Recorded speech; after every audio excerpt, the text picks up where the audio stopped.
مشتریان در این فروشگاه نوردستروم در شهر مینیاپولیس حالا میتوانند حجاب‌هایی را بخرند که شرکت هینا و حیجاب استحصال کرده است. مدیرش میگوید برای زنان مسلمان در فروشگاه‌های آمریکا انتخاب کم است.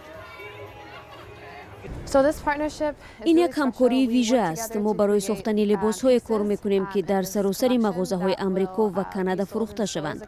امیدوارم که جوان زنان و دختران مسلمان امکان پیدا می‌کنند در مغازه‌های نوردستروم لباس‌های دلخواه از جمله حجاب بخرند.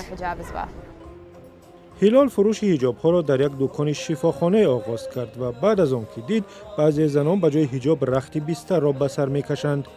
محمد عمر یکی از مدیران نوردستروم میگوید همکاری با شرکت هلال برای استحصال حجاب‌های شاهی، پختگی و شیفان پیشنهادی ضروری برای آنها بود.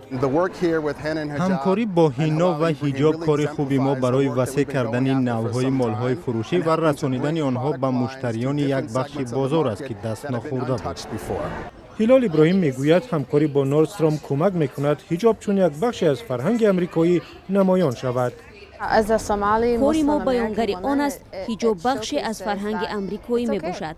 می خواهم هر وقت مردم به مغازه بیایند حجاب را ببینند و گویند که این هم یک لباس عادی مثل دیگر لباس‌های آمریکایی هاست.